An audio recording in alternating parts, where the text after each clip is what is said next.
Praise the Lord. जय मसीह की आप सभी को प्रभु यीशु मसीह के मधुर मीठे नाम में जय मसीह। मैं चाहता हूं कि आप हमारे चैनल को सब्सक्राइब करें। हालांकि हमारे वीडियो बहुत सुंदर नहीं होते हैं क्योंकि मेरे पास कोई विशेष इक्विपमेंट नहीं है, साधारण मोबाइल से रिकॉर्ड करके भेजता हूं।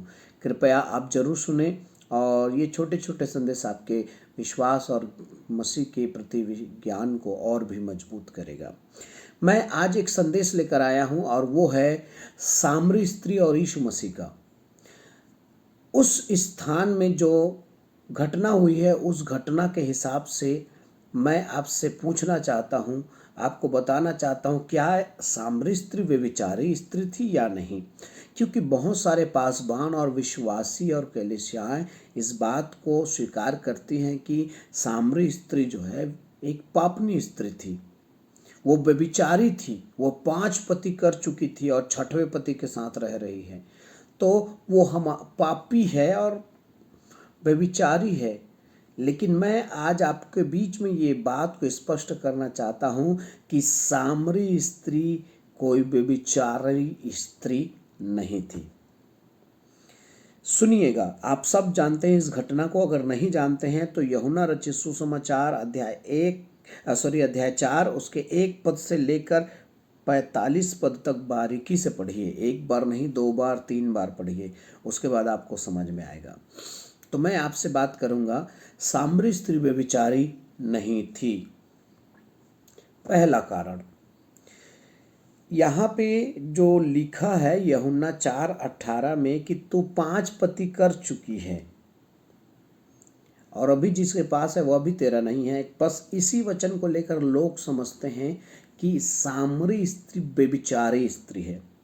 लेकिन प्रिय प्रभु के लोगों, आप ध्यान दीजिए, हमें व्यवस्था की पुस्तक से इस बात की जानकारी होती है कि यदि तेरा किसी के साथ विवाह हुआ है और विवाह के पश्चात बच्चे नहीं हुआ है, उसके पूर्व आपका पति मर जाता है, तो वो उसके भाई से क्या करती है? शादी करती है। ऐसा पुराने समय का नियम था। अगर दूसरा भाई भी मर जाए और बिना बच्चे के, तो वो तीसरे के साथ। आपको याद होगा यीशु मसीह से भी ये प्रश्न किया गया था कि हे प्रभु, एक स्त्री ने एक पुरुष से शादी किया और वो बिना बच्चा जने मर गया, फिर उसने उसके दूसरे भाई से शादी किया, फिर ऐसे ऐसे 7 भाइयों से शादी कर लिया, तो जब मर के जी उठेंगे तो पुनरुत्थान के बाद वो किसकी पत्नी होगी? यीशु मसीह ने कहा था कि पुनरुत्थान के बाद मनुष्य आत्मा में होगा और वो नर और नारी में नहीं होगा, वहाँ रिश्ता नहीं होगा। तो वो वचन को भी याद कर लीजिए। तो दोनों वचनों से ये स्पष्ट होता है कि हो सकता है, यहाँ यीशु ने ये कहा कि तू 5 पति कर चुकी है। ये नहीं कहा कि तू 5 लोगों के साथ सो चुकी है या 5 लोगों के साथ व्यभिचार कर चुकी है या 5 लोगों के साथ तूने गंदे काम किया है और मैं जानता हूँ 6वें के साथ तू गंदा काम कर रही है। ऐसा नहीं कहा। उसने स्पष्ट पवित्र शब्दों से ये कहा कि तू 5 पति कर चुकी है और अभी जो पति के साथ रह रही है वो तेरा पति, वो भी तेरा नहीं है। नियम के अनुसार उसे उसी विवाह खानदान में करना है जो उसके भाइयों के साथ में, अगर बिना बच्चा के वो मर जाता है तो अपने पति के भाई से शादी करना। तो यहाँ पे विवाह की बात हुई है, तो 5 पति कर चुकी है विवाह रूप में, तो वो व्यभिचार कैसे होगा? दूसरा, ऐसी स्त्री को कभी भी परमेश्वर चुनता नहीं कि वो व्यभिचारी हो और व्यभिचारी उसके सुसमाचार को पहली बार लेके जाए, क्योंकि सुसमाचार का पहला संदेश सामरी स्त्री ने सामरिया गांव को दिया था। तो ऐसी स्त्री को जो व्यभिचारी हो उसका कभी भी जो है चुनाव परमेश्वर नहीं करता कि वो सुसमाचार का प्रचार करे। तीसरी बात, फिर अगर वो पापनी स्त्री है तो यहाँ पे पूरे कन्वर्सेशन जो हुआ है यीशु मसीह और सामरी स्त्री से बातचीत में, तो उसमें वो पश्चाताप क्यों नहीं किया? 18 पद में, यदि हम 19 पद में हम पढ़ें, 18 पद में लिखा है, क्योंकि तू 5 पति कर चुकी है, जिसके पास तू अब है वह भी तेरा पति नहीं है, यह तूने सच कहा है। स्त्री ने उससे कहा, हे प्रभु, मुझे लगता है कि तू भविष्यद्वक्ता है। देखिए, वो सामान्य भाषा से वो बोलता है कि प्रभु मुझे लगता है कि आप भविष्यद्वक्ता है। अगर ये कहा गया कि तू 5 पति कर चुकी, तू व्यभिचारी है, तो तुरंत घुटने टेक कर नहीं रोती वो।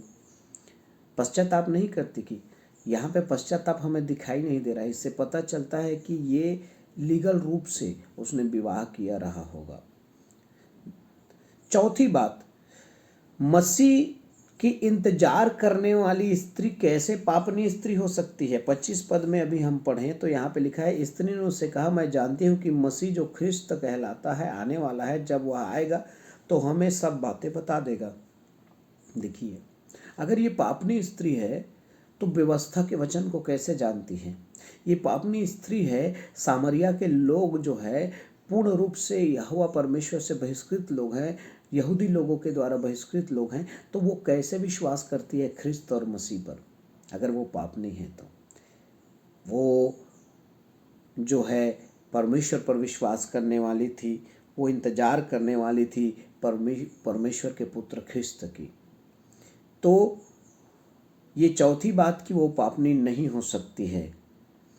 पांचवा कारण मैं बताऊंगा, नगर के लोगों को जब जाकर उसने सुसमाचार सुनाया 30 पद में, और उसके बाद 39 पद में उस नगर के बहुत सारे लोगों ने स्त्री के कहने से यीशु पर विश्वास किया, क्योंकि उसने यह गवाही दी कि उसने सब कुछ जो मैंने किया है मुझे बता दिया। तो यहाँ पर देखिए, अगर वो बेविचारनी होती, पापनी होती, बार बार पति बहुत सारे पुरुषों के साथ रिश्ता रखने वाली होती, तो लोग उसके शब्दों को सुनते नहीं, उसका इनकार कर देते। लेकिन उन्होंने विश्वास किया यीशु पर इसके कहने से। इससे साफ पता चलता है कि वो पापनी स्त्री नहीं थी। जिस प्रकार आप और मैं उसे बार बार अपने संदेशों से बदनाम करते हैं, बार बार उसे बेविचारी घोषित करते हैं, आप अपने शब्दों को थोड़ा विचारधारा में लाइए और वचन को बार बार पढ़िए और समझने का प्रयास कीजिए कि सामरी स्त्री कोई पापनी स्त्री नहीं थी। फिर वो प्रथम सुसमाचार सुनाने वाली स्त्री है बाइबल के अनुसार, यीशु मसीह का। तो आप और मैं इस बात को समझ लें कि सुसमाचार की सेवा करने वाली ये सामरी स्त्री जो है, मेरे विचार से तो व्यभिचारिणी नहीं है। हाँ, वो जरूर है कि वो व्यवस्था के नियम के अनुसार वो शायद 5 पति कर चुकी थी। वो मसीह का इंतजार करने वाली थी और वो सुसमाचार सुनाने वाली स्त्री थी। परमेश्वर आप सभी को आशीष दे और सामरी स्त्री के जीवन से आप भी सीखें कि आपको भी मसीह को स्वीकार करना है, मसीह के संदेश को दूसरों तक लेके जाना है और सदा जो है परमेश्वर का इंतजार करते रहना है, मसीह के आगमन का। परमेश्वर आप सभी को आशीष दे। God bless you. जय मसीह की।